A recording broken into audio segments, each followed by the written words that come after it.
आज का ये एपिसोड शुरू करने से पहले एक छोटी सी बात।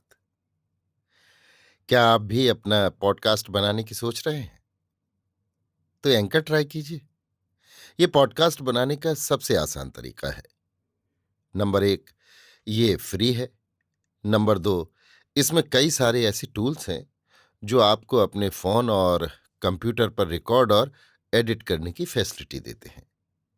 नंबर 3, आप अपने पॉडकास्ट को डिस्ट्रीब्यूट भी कर सकते हैं, जिससे इसे स्पॉटिफाई और दूसरे प्लेटफॉर्म पर सुना जा सके। तो डाउनलोड कीजिए फ्री एंकर ऐप या विजिट कीजिए anchor.fm पर अपना पॉडकास्ट स्टार्ट करने के लिए। ये तो थी एक छोटी सी जानकारी, और अब शुरू करते हैं एपिसोड का सिलसिला। तो आज के एपिसोड में लीजिए सुनिए अयोध्या सिंह उपाध्याय हरिऔध के लिखे उपन्यास अधखिला फूल की चौथी पंखुड़ी, मेरी यानी समीर गोस्वामी की आवाज में। चांद कैसा सुंदर है, उसकी छटा कैसी निराली है, उसकी शीतल किरणें कैसी प्यारी लगती हैं। जब नीले आकाश में चारों ओर ज्योत फैलाकर वो छवि के साथ रस की वर्षा सी करने लगता है, उस घड़ी उसको देखकर कौन पागल नहीं होता। आंखें प्यारी प्यारी छवि देखते रहने पर भी प्यासी ही रहती हैं। जी को जान पड़ता है उसके ऊपर कोई अमृत ढाल रहा है। दिशाएं हंसने लगती हैं, पेड़ की पत्तियां खिल जाती हैं, सारा जग उमंग में मानो डूब सा जाता है। ऐसे चांद, ऐसे सुहावने और प्यारे चांद में काले काले धब्बे क्यों हैं?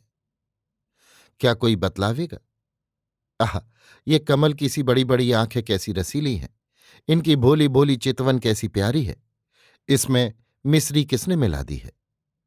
देखो ना कैसी हंसती हैं, कैसी अटखेलियां करती हैं। चाल इनकी कैसी मतवाली है। ये जी में क्यों बैठी जाती हैं? बरबस प्राण को क्यों अपनाए लेती हैं? क्या इनकी सुंदरता ही ये सब नहीं करती? ओह, क्या कहना है! कैसी सुंदरता है! मन क्यों हाथों से निकला जाता है? इसलिए कि उसकी सुंदरता में जादू है। पर घड़ी भर पीछे ये क्या गत है? इनको इतना उदास क्यों देखते हैं? ये आंसू क्यों बहा रही हैं? क्या कोई कह सकता है?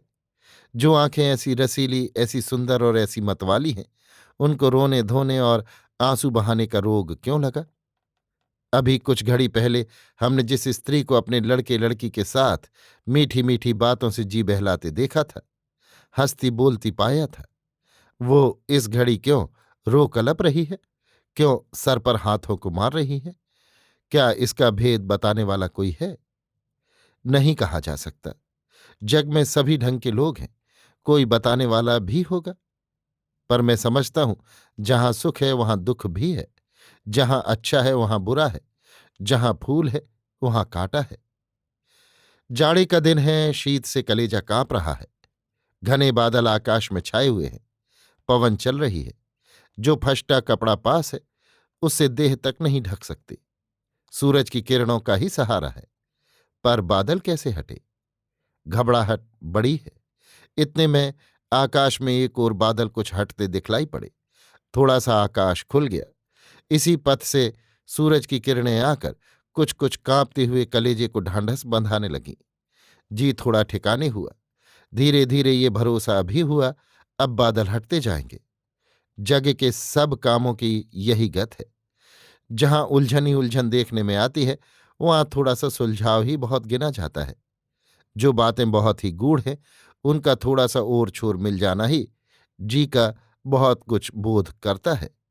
परमेश्वर की करतूत के गढ़ भेदों को समझना सहज नहीं।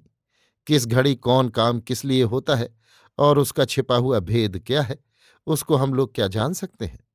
पर ऐसे बेले उस ठौर जो बातें देखने सुनने में आती हैं, उन्हीं में से किसी एक को हम लोग उस काम का कारण समझ लेते हैं, और उस घड़ी इतने समझ लेने ही को बहुत जानते हैं।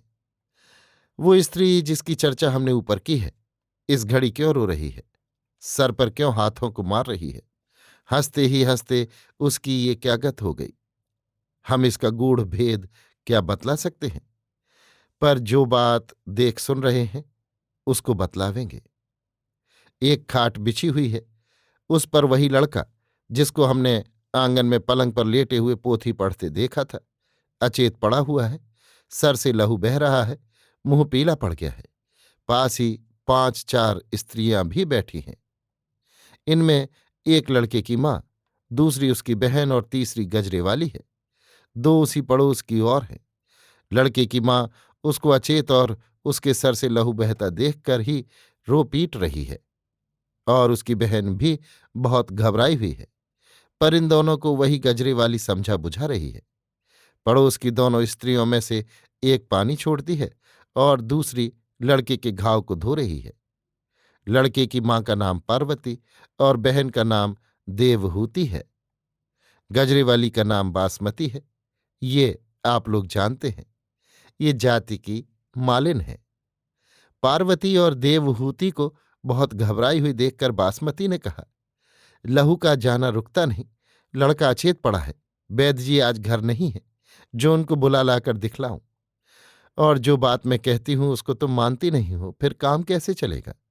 मेरी बात मानो, नहीं तो मैं देखती हूं अनर्थ हुआ चाहता है। पार्वती, मेरे घर आज तक कोई ओझा नहीं आया। देवहूति के बाप कहा करते, जिस घर में ओझा का पांव पड़ा वो घर चौपट हुआ। फिर मैं तेरी बात कैसे मानूं? पर हां, जो कोई दूसरा ऐसा मिले जो मुझ दुखिया को इस दुख में सहारा दे सके, तो तू जा, उसको लेवा ला। मैं तेरा बहुत निहोरा मानूंगी।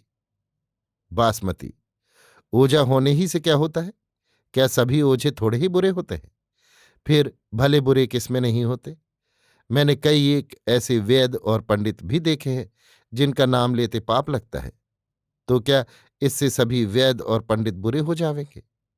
ये मैं मानती हूं, हरलाल जाति का कोहार है और ओझा है, पर कोहार और ओझा होने ही से वो बुरा भी है, ये मैं कभी नहीं मान सकती।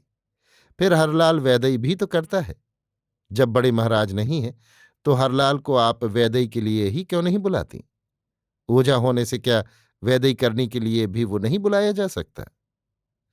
पार्वती, जिन लोगों में बहुत लोग बुरे होते हैं, जो उनमें 2-4 अच्छे भी हों, तो उनके बुरे होने ही का डर रहता है। और जिन लोगों में बहुत लोग अच्छे होते हैं, उनमें जो 2-4 बुरे भी हों, तो इस बात की खटक जी में पहले नहीं होती। पंडित और वैद्यों में बहुत लोग भले और अच्छे होते हैं, इससे उनमें जो कोई बुरा भी हो तो पहले ही उससे जी नहीं खटकता। पर ओझा लोगों में जो लगभग सभी बुरे होते हैं और उनमें जो बहुत करके नीच ही हुआ करते हैं, इससे पहले तो उनमें भलाई होती ही नहीं, और जो 2-1 कोई भला हो भी तो मन को उनकी प्रतीत नहीं होती। इसलिए उनसे सदा दूर ही रहना अच्छा है। पर इस घड़ी मैं बावली बनी हूं, मेरा कलेजा फट रहा है। मेरा बच्चा अचेत खाट पर पड़ा है। भाग की खुटाई से वैद्य जी घर नहीं है। इसलिए जा, तू जा। जो वो वैदई भी करता है तो उसी को लेवा ला। वो 60 बरस का बूढ़ा भी है। पर मैं बड़ी दुविधा में पड़ी हूं। जो मेरे पति का वचन नहीं है उसको कर रही हूं। कहीं ऐसा न हो जो मुझे कुछ धोखा हो। बासमती, मैं जाती हूं। आप सब बातों में खटकती बहुत हैं, पर ऐसा न चाहिए। कभी कभी हम लोगों की भी प्रतीत करनी चाहिए। आप देखेंगी, हरलाल आते ही बाबू को अच्छा कर देगा। ये कहकर वो वहां से चली गई। अभी आप सुन रहे थे अयोध्या सिंह उपाध्याय हरिऔध के लिखे उपन्यास अधखिला फूल की चौथी पंखड़ी, मेरी यानी समीर गोस्वामी की आवाज में।